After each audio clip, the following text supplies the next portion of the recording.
Okay. Hey everybody, how's it going? Welcome back to Illustrator Fantasies. Today I'm going to try something. I am going to print up the image that I worked on last night on some watercolor paper so I don't actually just paint directly onto the piece that I'm actually going to make into the cover. I want to try something out first. So I'm going to try something out to try something out. So what I need to do is print this thing up. Start up Photoshop here. How was everyone today? I hope everyone had a good day. I actually just got into the house. And I knew I was going to be going live. So let me just hurry on home. Get myself together. I have cookies and water. So I'm about ready for this evening.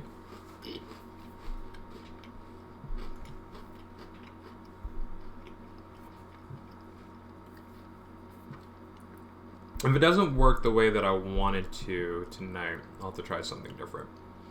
But I wanted to play around with my gouache and just kind of work out some ideas before I actually put this down on the actual paper I'm going to be on the actual image itself. So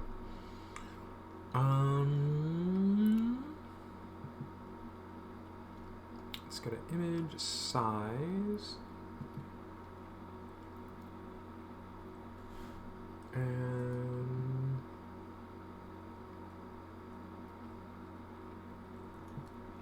I don't know. Image did a save as.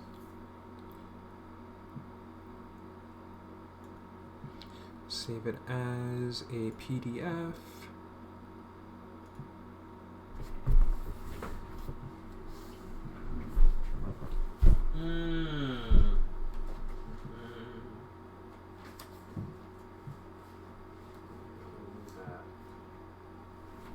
We're gonna try something. Oh no! Is this what I wanted? Are you the paper I'm looking for? You are. Yes and no.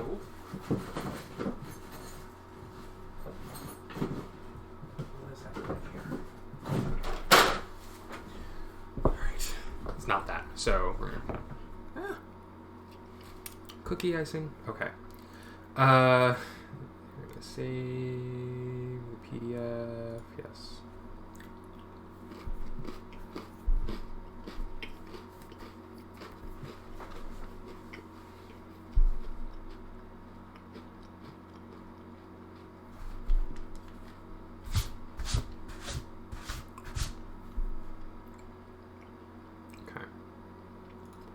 There.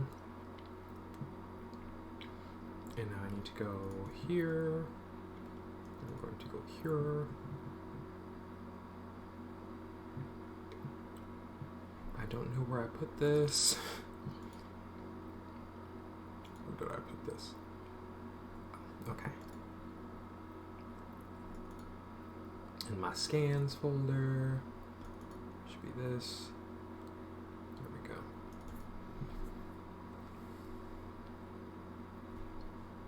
Yes.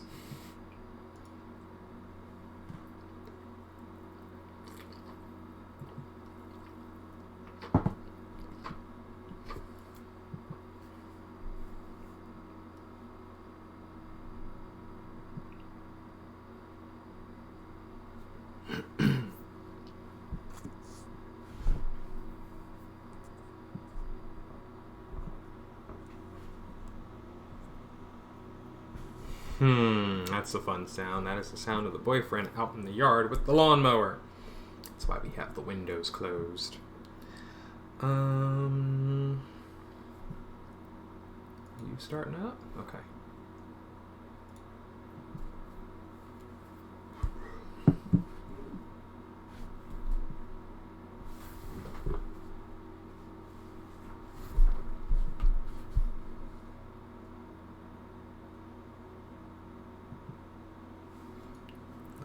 Almost the right size.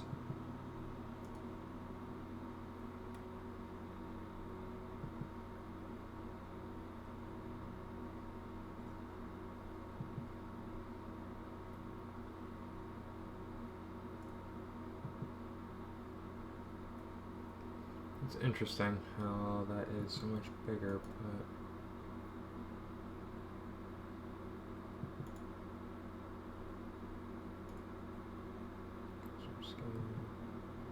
Well, you know what? I think it's just going to have to be that. So... actual size. Fit or actual size? Maybe we'll go with fit. Alright. And we'll see if my printer even can handle this heavy paper. So I'm pretty sure that it can, but, you know, years and years of updates and fighting with this thing, it's probably very, very old and tired and is not trying to do all that. So we'll see what ends up happening. I may have to go for a different paper, but let's see what it does. We'll make that decision. It took it. Oh, it took it.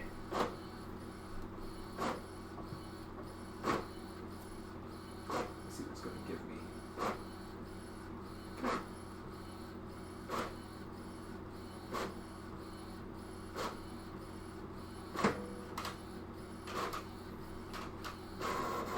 Yay. Okay.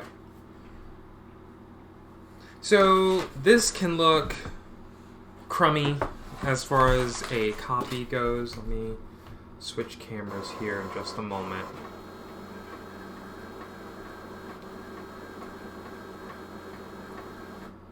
I don't actually need this to look like the best copy of this thing in the world. So we're gonna jump here.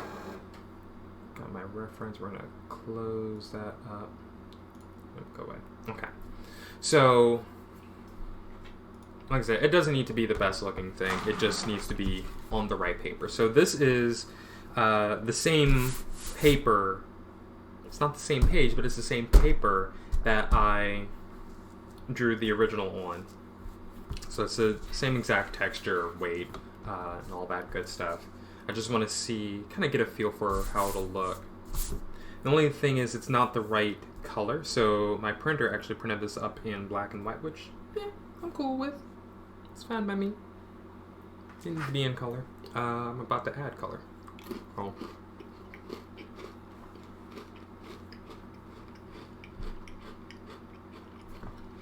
I'm gonna grab my paint.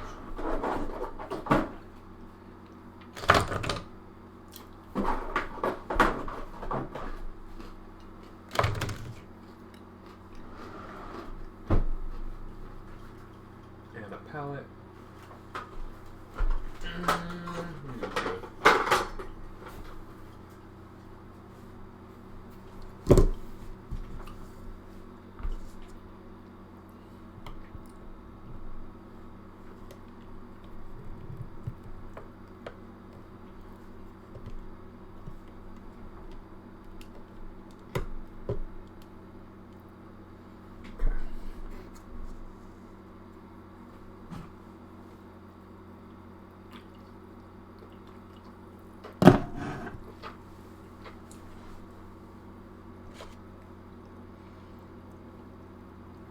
We want some, indigo is a nice one.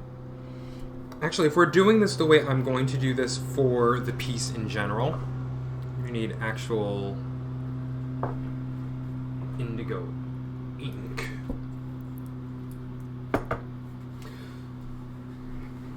If this is how this is going to look. Well, actually, no, this is a test. And we can kind of see, like, we know what will happen if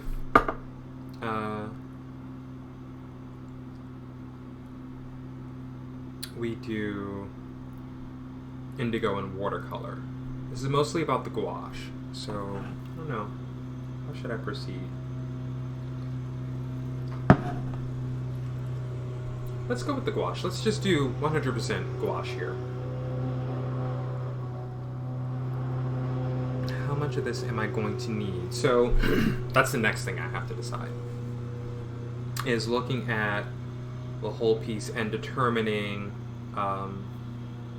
you know, where I want my shadows to fall, because they're going to be as pure as anything.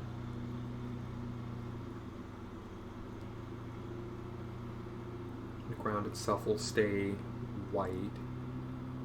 It's going to be a whole everything filled with contrast. So let's go ahead and just grab a bit of that, put that down.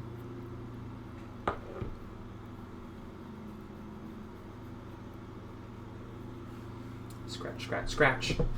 And then we got my handy dandy dropper.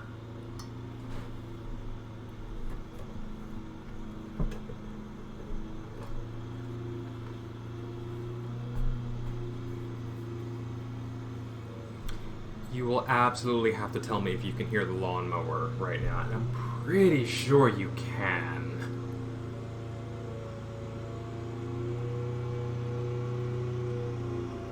Actually, I don't need to... Let's do those right there. We don't need to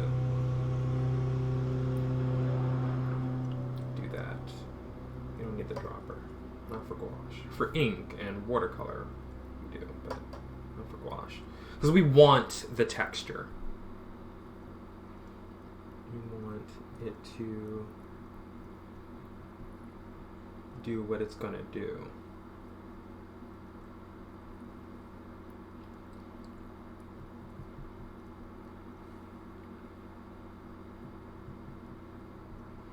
So we're going to work with the paper itself and just go in.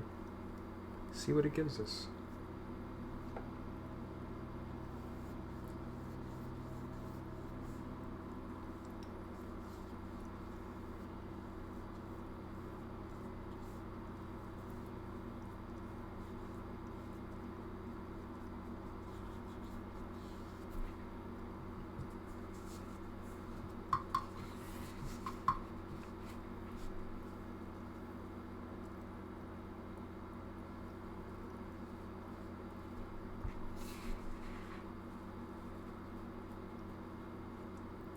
We're going to start with this, just to lay down the basic coloring, or the basic value, and that's really all this indigo is doing, is just giving us value.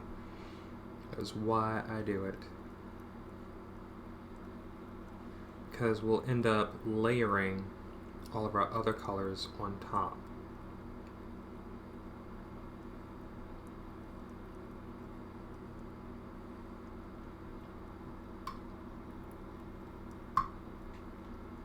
And I wanted to play around with this and have a little fun with gouache, so...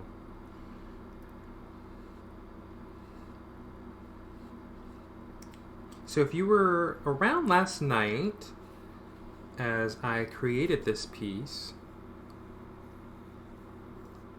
then you'll have known that I still have to actually do this for that page, for the cover, really, and that's what that's going to be. What I am going to do, though, is the bottom section of the piece, I will trim off. Nicholas is, like, tucked away inside my shirt. I'm going to trim out that bottom section, only so that I have a place to, write my notes and things that I'll need as I'm working on each page.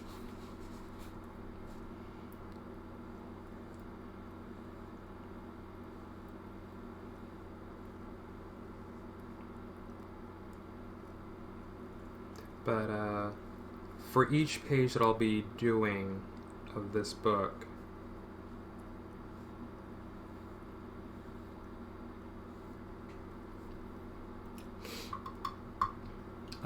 I'll get up to this part with the inking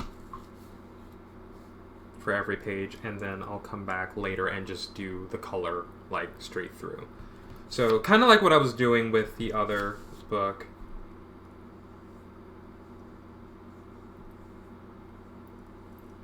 Now, all of the trees, because I want that deep, rich brown to be on top to really show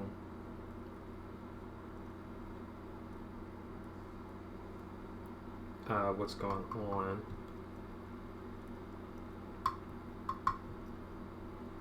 For that contrast, because the ground will be white or some kind of gray. and the whole scene, no, the ground will be white and the whole scene will be overlaid with gray, like a very pale gray. And that is why we're doing this, to test that theory out before we make it live.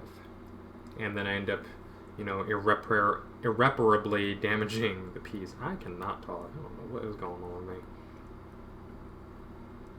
It's like, oh yeah, that sounds like a cool idea, and then I try it, and then it doesn't work, and I've already ruined the painting.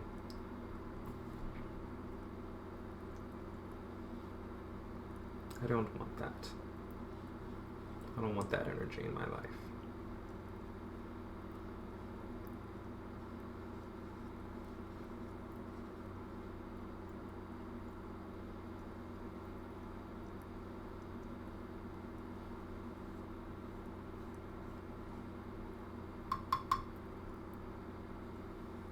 And this gives me an idea of, you know, just some basic things that I can do with this piece here.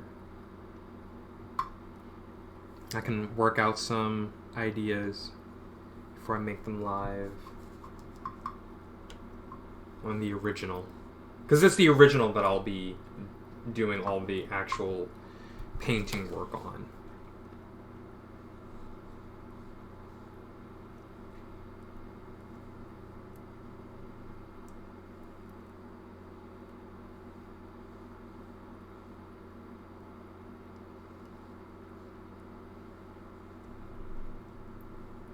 Oh, you know what I will do?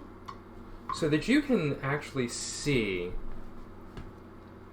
we're going to set up the reference image here, because I'm going to show you what the original looks like. Let me go ahead and find that.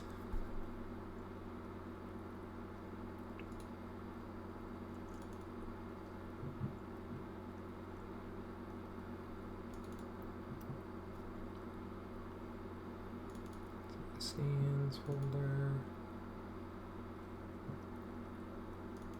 Yep, that's the one.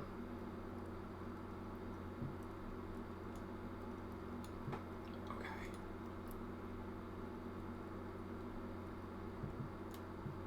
I don't need that quite so big.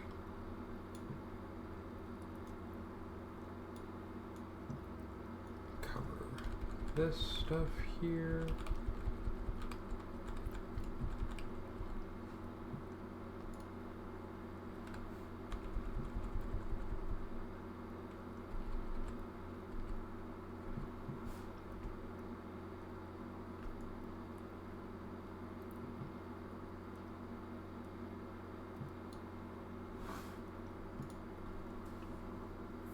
Okay, so that's the original.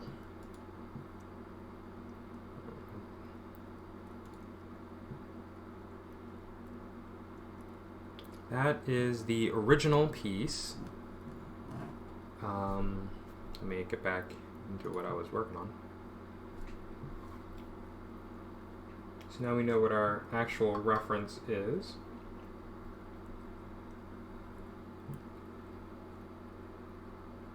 Where did I think I wanted that right here.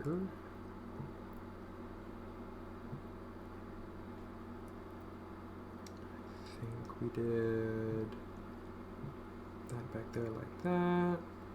And there's this thing right there.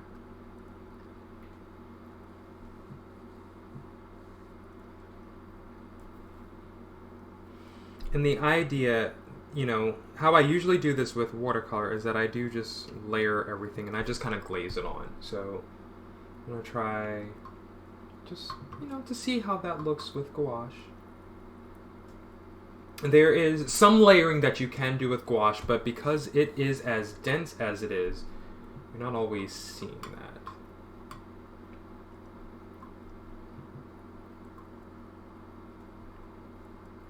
Like sometimes your other layers can be very, very dense and opaque.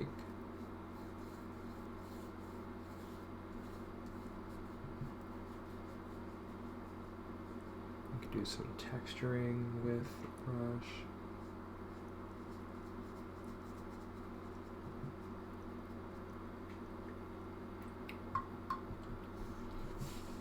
I'll say that maybe the light is this right here. So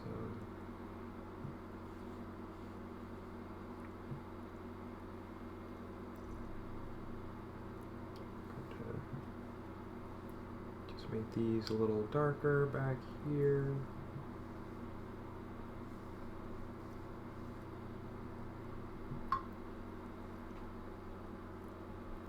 A little more indigo-y.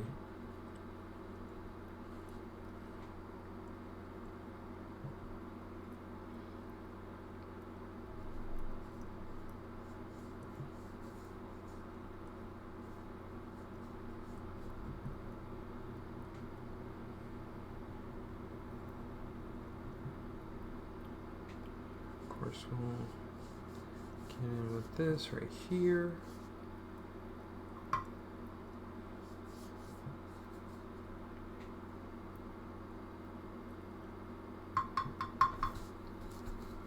I'm sorry, I realize you are not seeing anything of what I'm doing right now.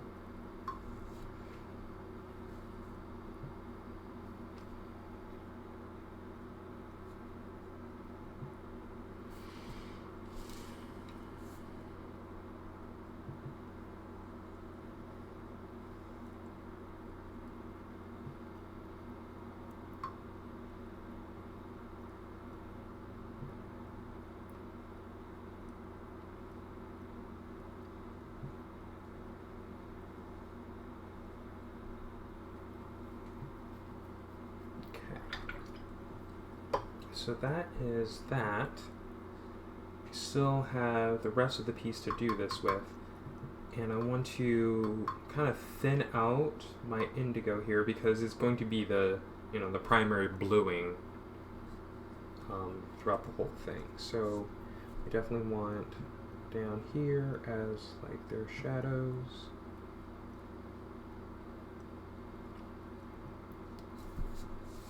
So we'll just do that.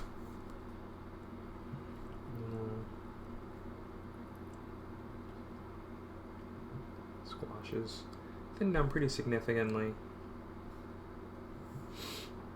And who knows, maybe gouache isn't the right medium for this piece, and that's what we're trying to determine here. It could be that, you know what, let's just stick with watercolor.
That is too much.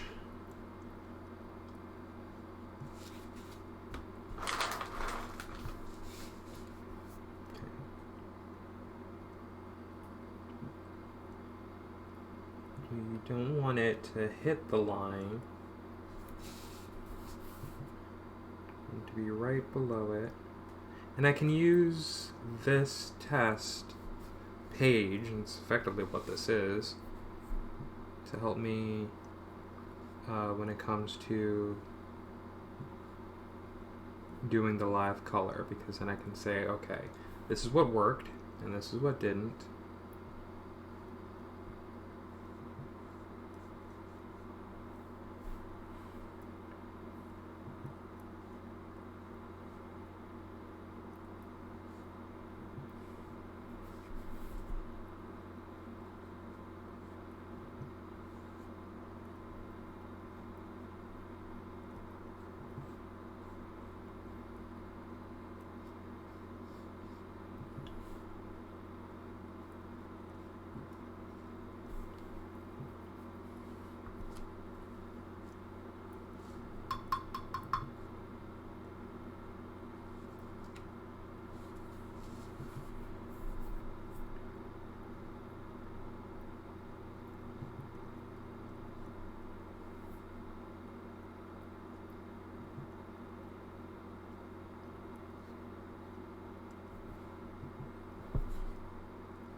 some little shadows down.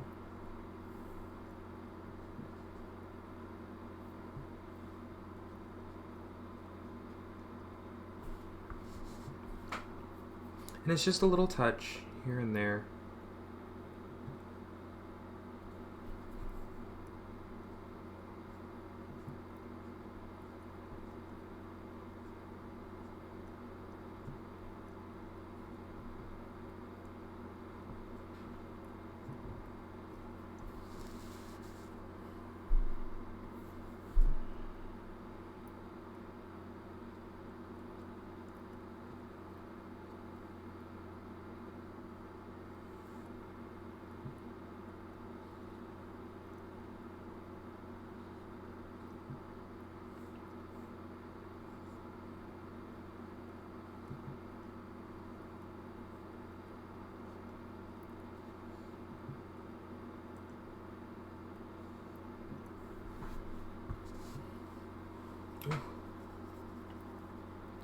It's a fun itch.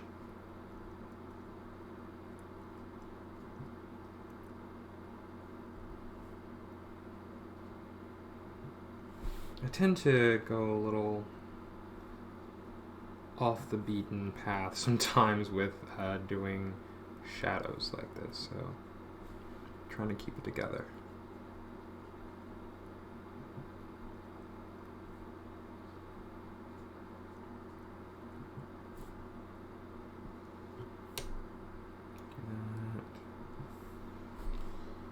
And not do too much, is what I'm saying.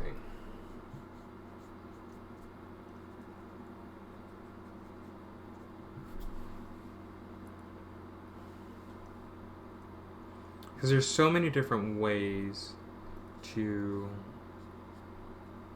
show these shadows, to like put them down onto the paper.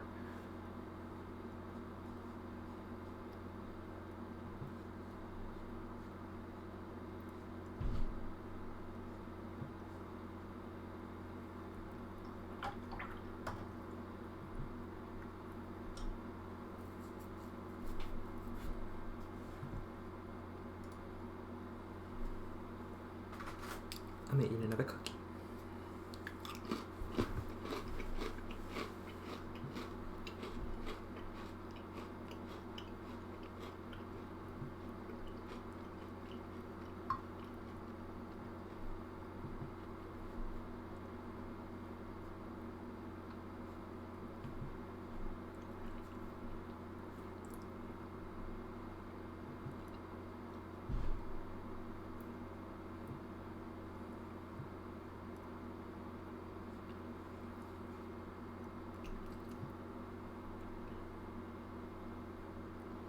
And the great thing about gouache and its density, I can effectively do that.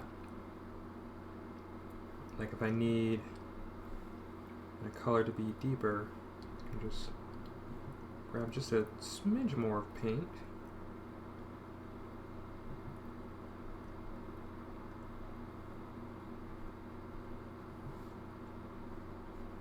And just do it.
So,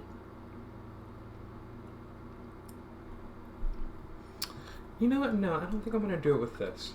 Because I was about to run into the issue of, like, really doing all of my value layouts. And I don't really need to do that. It can just be this. Because what'll end up happening is I'll layer on my brown, and that'll, you know, punch in the actual tones that should be there, and then I can use that brown continuously to actually add in the visual texture that I need. So I don't need to do all of that. Now to find my brown, there's green, there's ivory black, white, lemon yellow. Oh, where are you? Oh, I only got raw umber. Huh. Well, that's why this is a test, and we can try that out and see how raw umber looks. I thought I had a burnt umber. Why would I get raw umber and not burnt umber? That doesn't make any sense.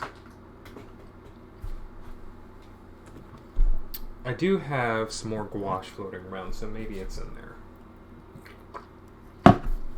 Give me a minute. Let me see what's in this box over here.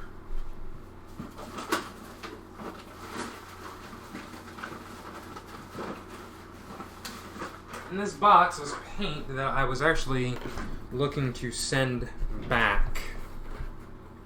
But if there is the color that I'm looking for in here, I may just keep it. That's right.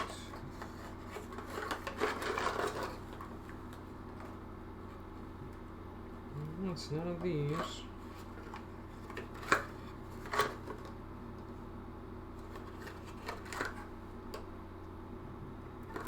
Primary red, cadmium orange hue,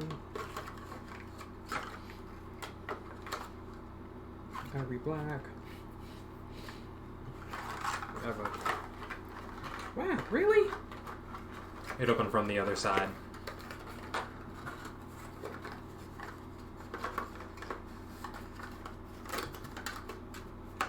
So, nothing there. Let's see what's in this other one. Even less. So, probably not. For some reason, I got raw umber, not burnt umber. It's none of these either.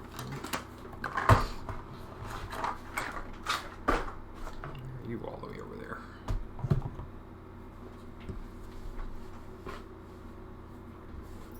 So, I guess we're just going to use the raw umber. That's fine.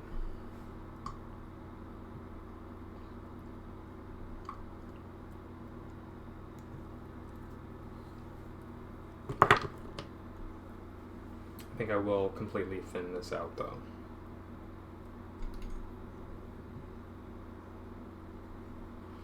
So we'll do that.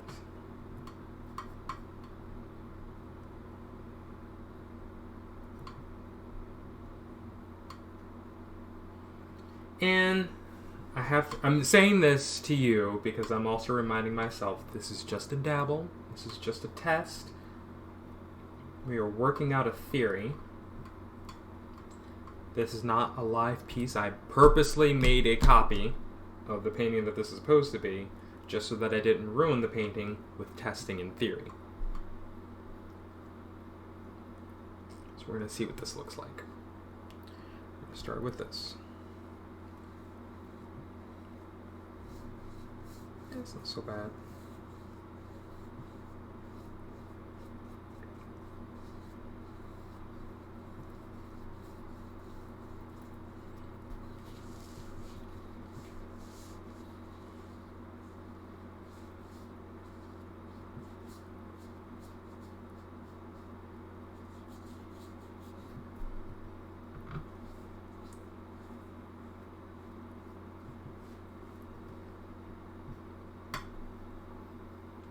With what I did with this gouache, I'll show you what the brush looks like. I don't know if you can see that.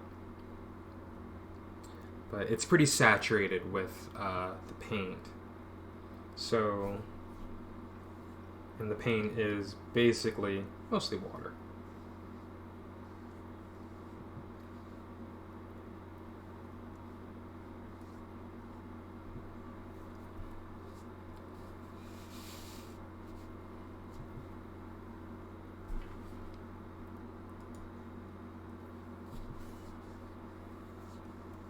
With some pigment in it.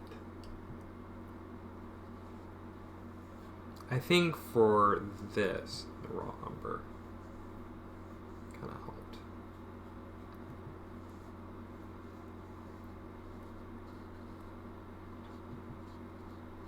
So why do we layer paints and colors? So it's mostly to allow us the opportunity to establish value. And to kind of get the basic shapes of the subject down without immediately committing to the color choices. And with those values down, what you can see already right in here, this is the effect that we want. We want that indigo back there to actually kind of show through just a little bit, to kind of peek through and actually change the temperature of the color that goes on top of it. So in a way, we want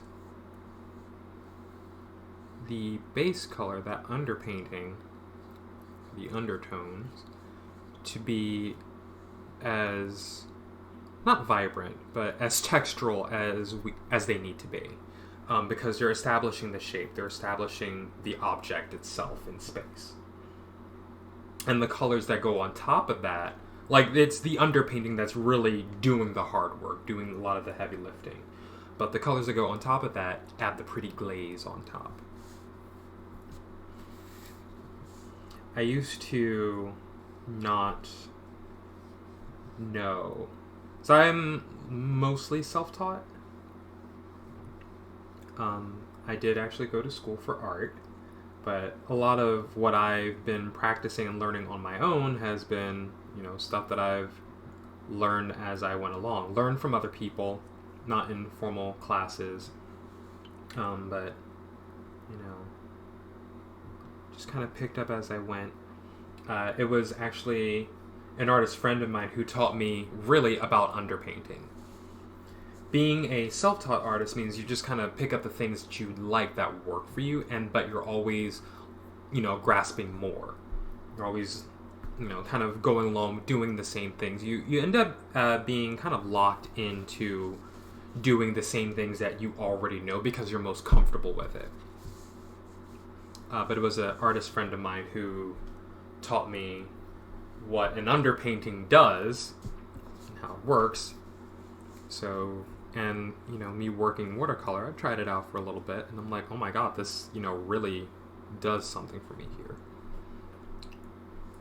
It takes up the watercolor to a really great level.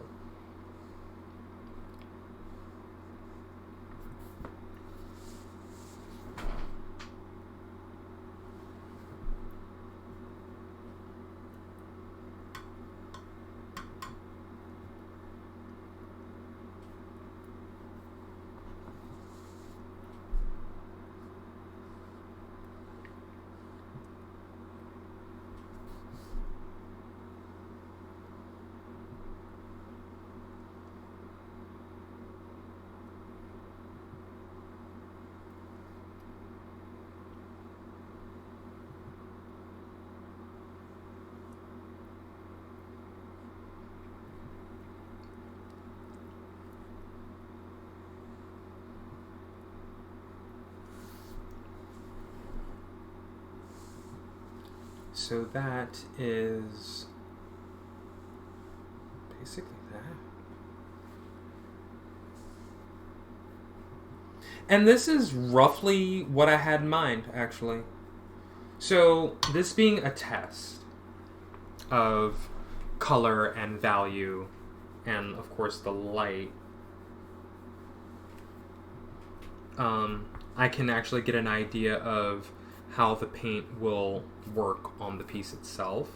and what will happen with all those colors. And we've got some really fun textures going on.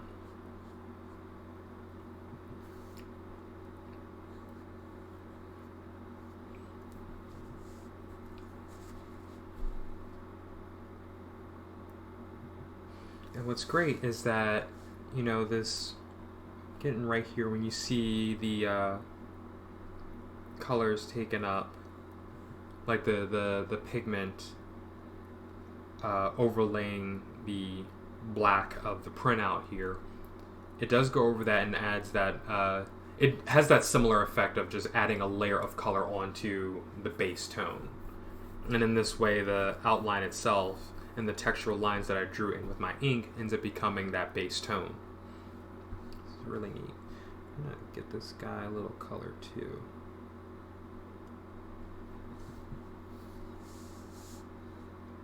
I don't think there's anything else in here that really needs anything other than these two here.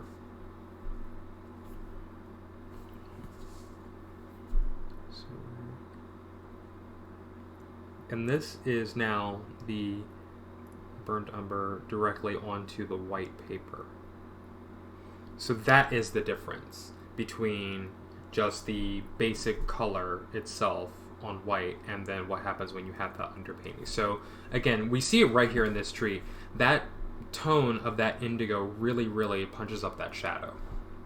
And so this tree stands out a whole lot more than it would, you know, if it were just me painting the brown onto the white paper, because I have that undertone of the indigo there. And then most of what they're wearing is also going to be this color.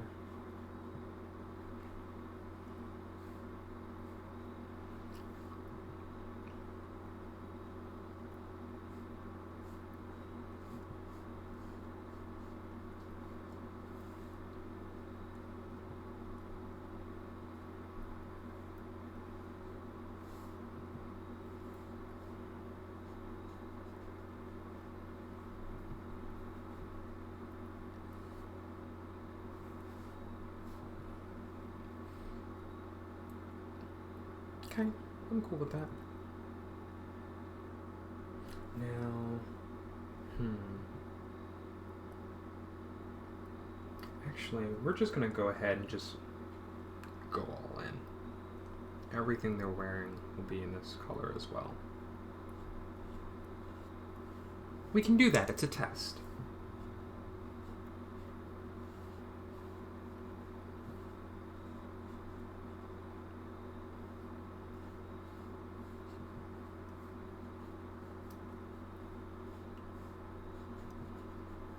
And like you can see, here's another example of what I'm talking about, where you can see I have this indigo here, and you can see much more clearly the difference between what happens when we have that underpainting with that dark color as opposed to the light.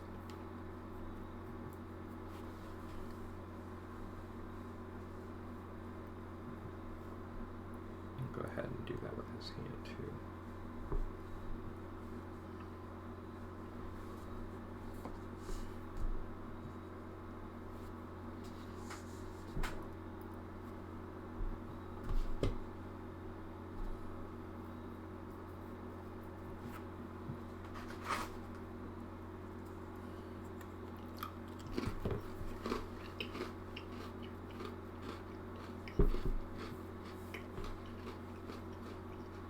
And there's really not much else left to do with this.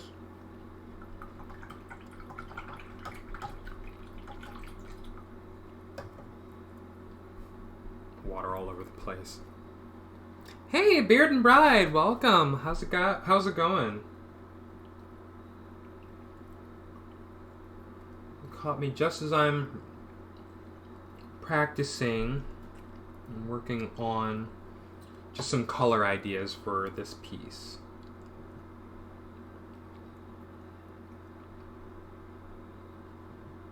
Get in there. And of course I can layer this in the reverse direction too, but I like to have that dark color in there first, just so that it's established. Not bad. How are you doing? It looks awesome. Thank you. Like, this is really just a practice piece. So I actually made a photocopy of the piece I was working on. A printout of the piece that I was working on yesterday, just so I could test it out, the different coloring that I want to do. Just kind of give myself some ideas.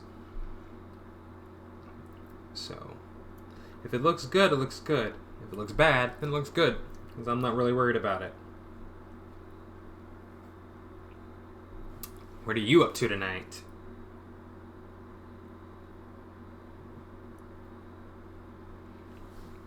Just gonna play around with that for a little bit. Let's get some of this going on.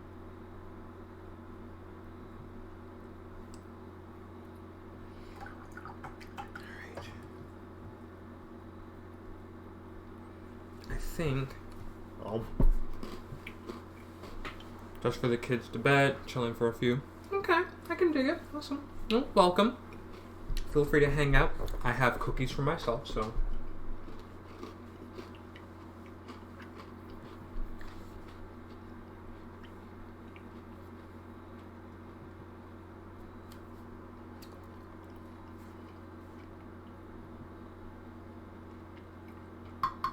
Now, as we just discovered, I can actually go ahead and really get back in there. Oh, no. Okay. Fair enough. Flick some paint. Don't want that. What I want to do is, especially here, just kind of deepen up this shadowy texture going on here. So we can do something like that. And we can just drop in a few strokes of color without having to really commit to an overall rewash of the piece itself.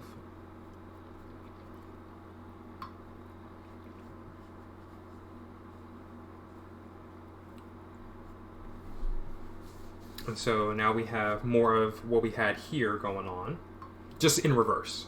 Just instead of having that in that as the base, we have that on the overlayer. I'm going to do that here.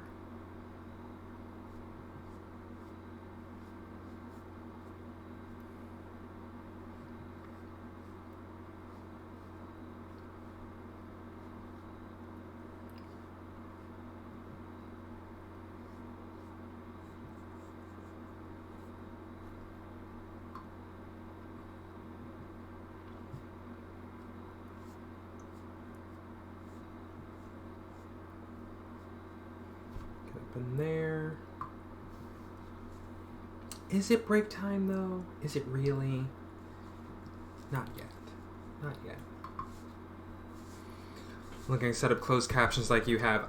You know what? I struggle with these closed captions yesterday. The captioner, I'm using web captioner, and I promise you I struggled with that last night.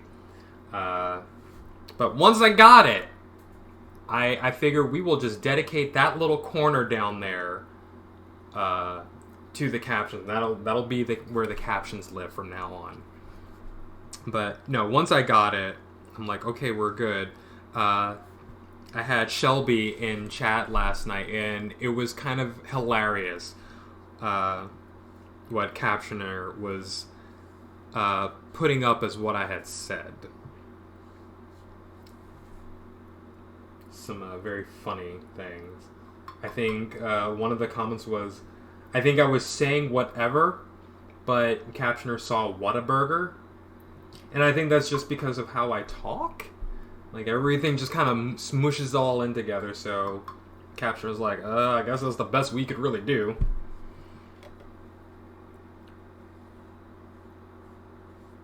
Do that right over there. But yeah, I 100% recommend. I think it's great. I think I was also using the onboard captioning that Twitch has for a little bit. I liked it, but the thing is, whatever captions that you get with the Twitch captioner doesn't really translate into your VODs. So I said I probably want my VODs to have the captions with them, so let's maybe not use that one. Alright, we definitely want to just do some overall blue on these trees back here. Okay. Oh, yeah, that looks good. That looks real good.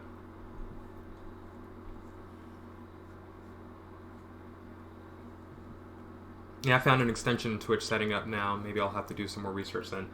Honestly, I will tell you, look at Web Captioner. Because like I said, again, you can set it up as, you know, its own little window on OBS, and then it will be a part of the stream itself, which means it'll actually show up on your VOD. So I definitely recommend that. Highly recommend it.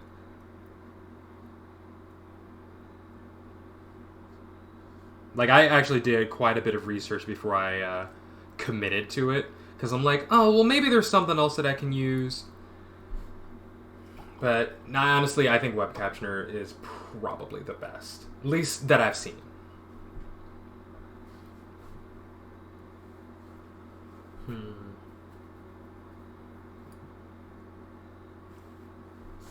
I think these guys need another layer of something here.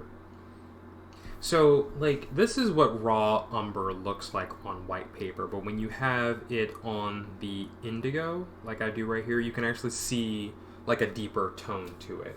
And I think that's exactly what I want to go with. Because right now, that raw umber looks very yellow.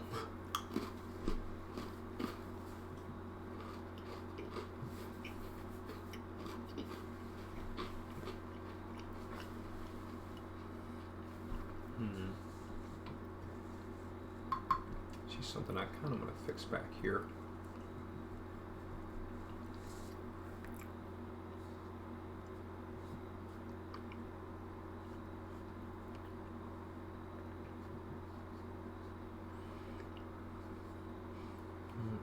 Every one of these trees is missing is their shadow. Somehow I missed that.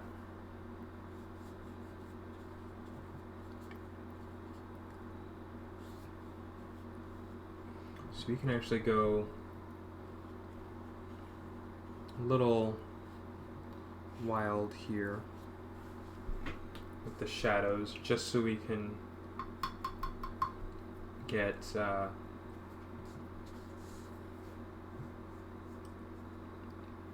tree shadows in.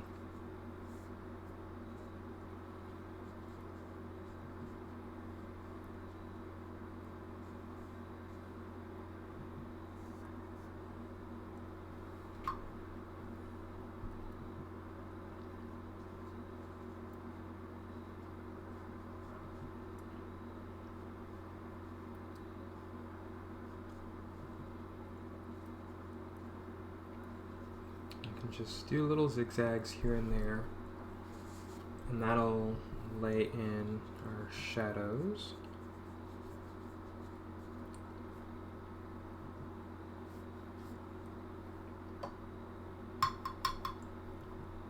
Do you just do a browser source in OBS for webcam? Yes.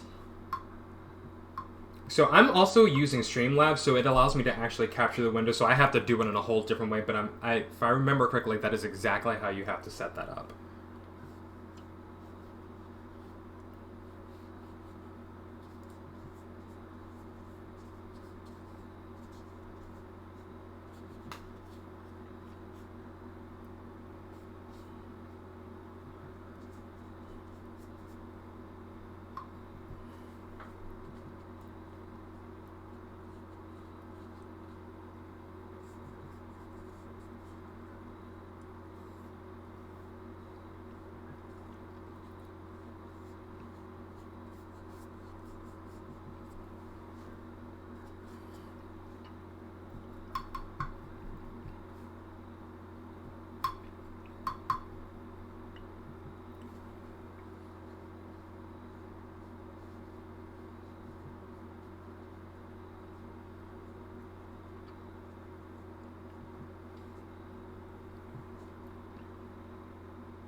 I'm not done yet.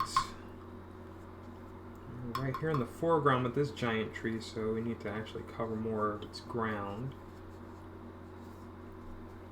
And this, there we go.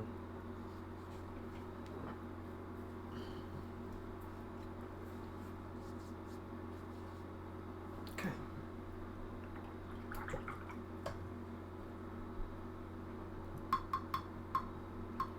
And what I will do, just to help tone down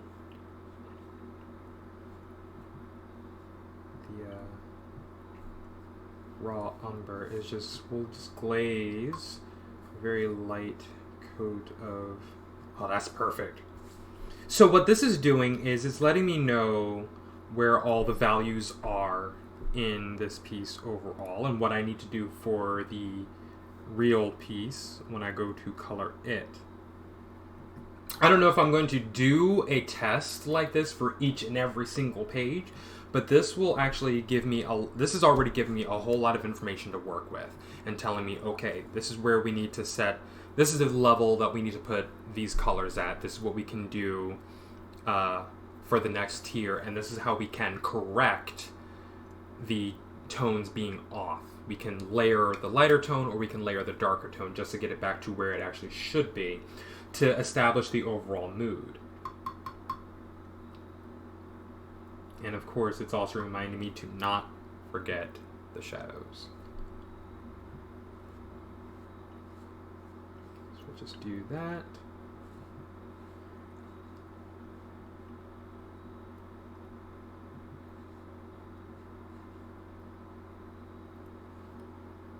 Here we go. And we can come back in here for more dark. I will also say that I like the gouache because it's also not really doing too much to buckle the paper, whereas I cannot do all this with watercolor, like all these different layers of color and water. So I'm digging this. Some seriously bad C's here. Printed out Will Ferrell twice for one of yours. See, this is what I mean. So, like, I just kind of have to look at, you know, what I'm actually saying and just make sure that I'm enunciating. But yeah, that's probably been the down point for me for web captioner. But I think that's really the only thing I don't like about it, is that that happens.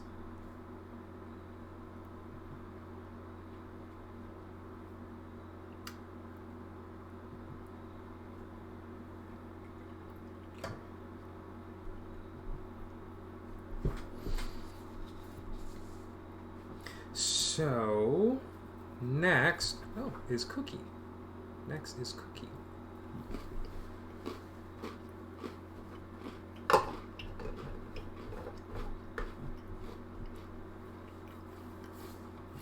I can't wait to see what it picks up as I stumble over my words. Man, let me tell you. Just knowing that that's a thing is hilarious to me. I think what I want to do... Yes, actually that is what I want to do.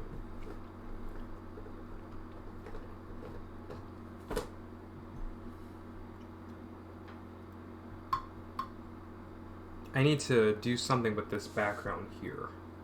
So right now it's all white, and it needs to not be that. The ground here, the snow and everything needs to be white. What's happening in the space back here between the trees needs to be this blue here, this indigo.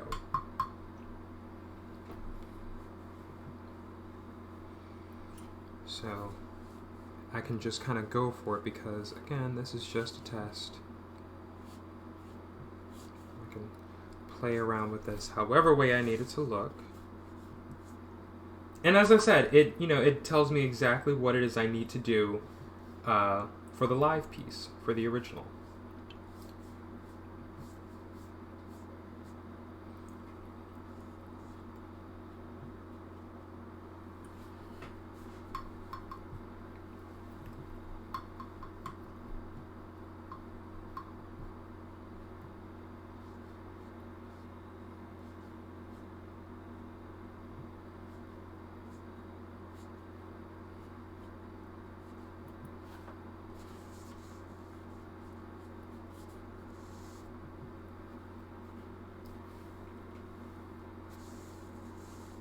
And there we are.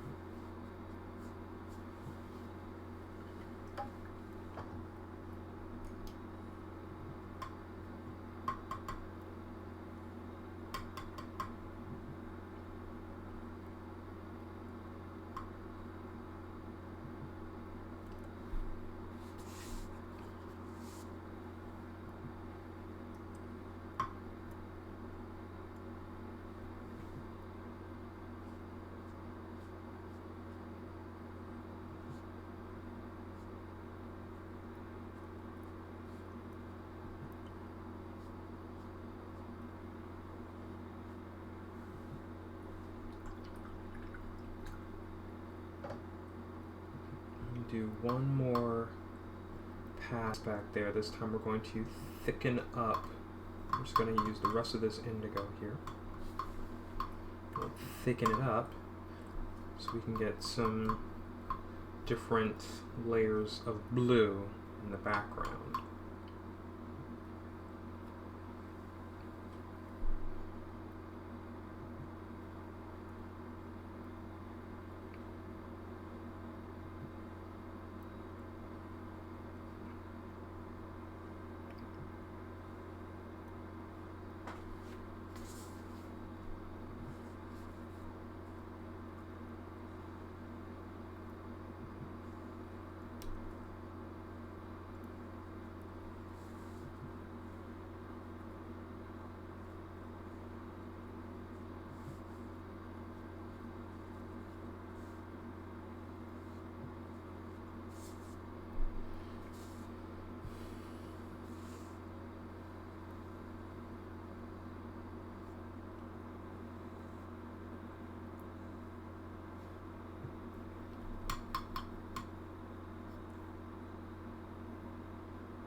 Okay.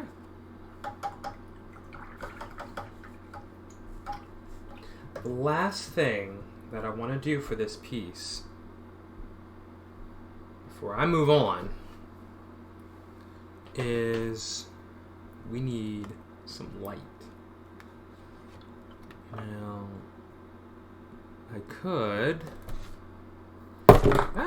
I think a really great color to use for the light in this scene. Oh, you know what? I think I now know why I picked up raw umber. I'm just now remembering why I picked up raw umber. The why is for what I'm actually about to say, is if I had what is that color? It's a yellow. It would be the perfect match for what's happening here, because if I were to use the yellow that I have here, the lemon yellow, it would be way too bright for this scene. We don't want that. Oh, it's not Naples yellow. It's a different yellow ochre. There we go. Which this raw umber looks very close to yellow ochre. So what I'm going to do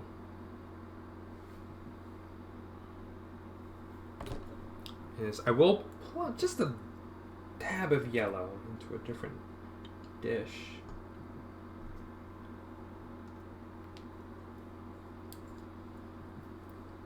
Just so that it's in its own little well.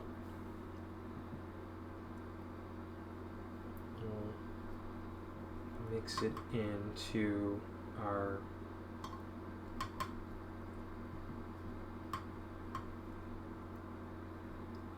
raw umber.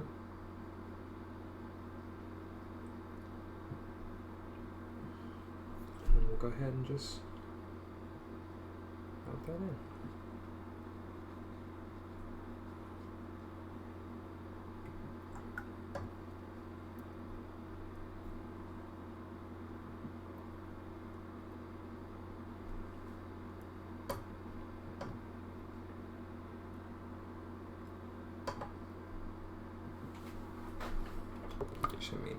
So the hooded characters, what race or species are they? So they are the predecessors to the people who become known as the Sylph. They're like the proto-Fae forest-dwelling people. So who then, over generations and millennia and so on and so forth, they just kind of turn into the people of the world themselves. Okay, so we want to get some of this down here. We're going to get some of that highlight there.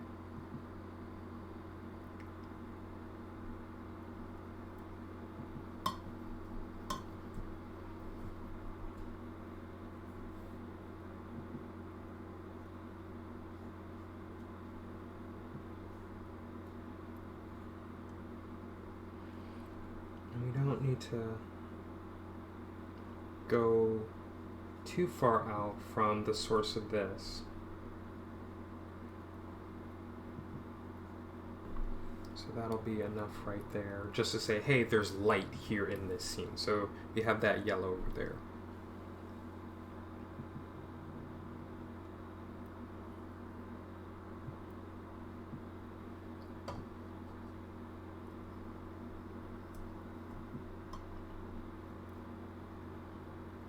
I've been kind of fighting with myself on this story a little bit, but I think I kind of want to leave it up as a, just kind of like a historical thing, like a little surprise as I tell the story of, who this people is, because this story centers around them, primarily.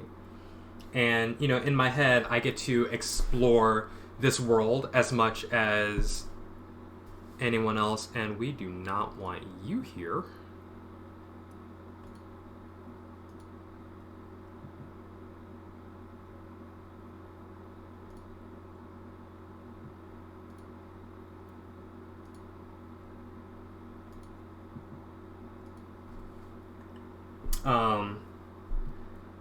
But, I get to explore this and have as much fun with it myself as anyone who could be reading this story.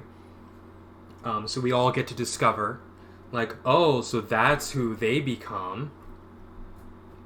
So I think in my head, I'm like, I have an idea of what I want to do. But, just like, am I there yet? I don't know. I don't know.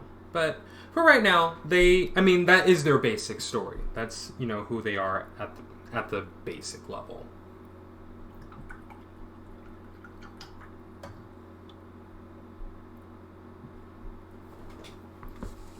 So that, make sure we're seeing this. Yo, that looks perfect. That looks really good.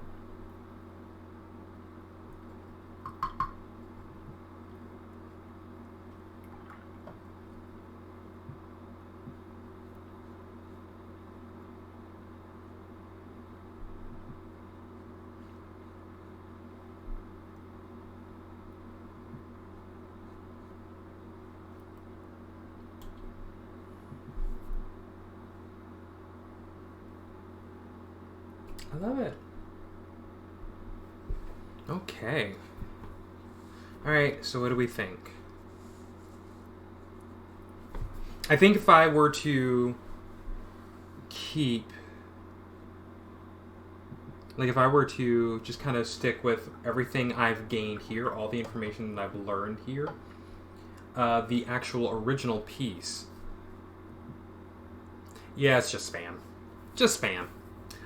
If I were to keep, everything I've learned here, the original piece, when I go to paint it, is going to be pretty fantastic.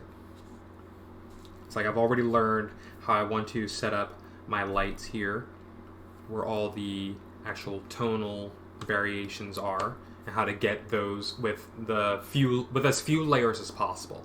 Because the whole thing about the TNIOV Victory is that it was just basic colors, basic washes. Like the first time I went through it, move this out of the way, and I can sit over there and dry. You know, there are just simple washed out colors.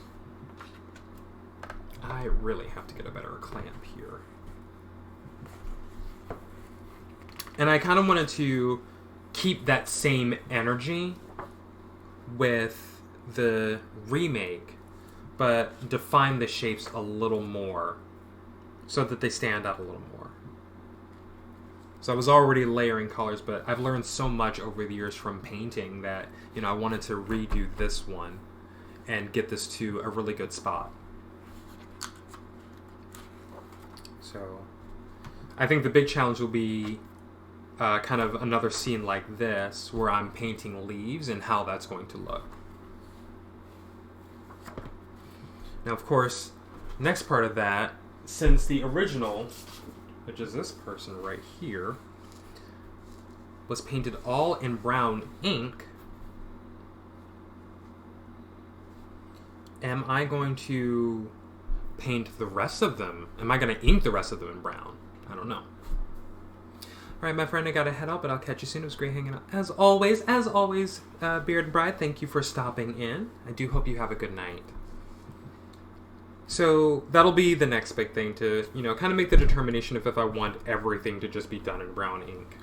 I think it adds a little warmth to the scene, but again, this is the original right here. I haven't painted it yet. So there's that possibility that it probably just won't look right. I don't know. We'll find out.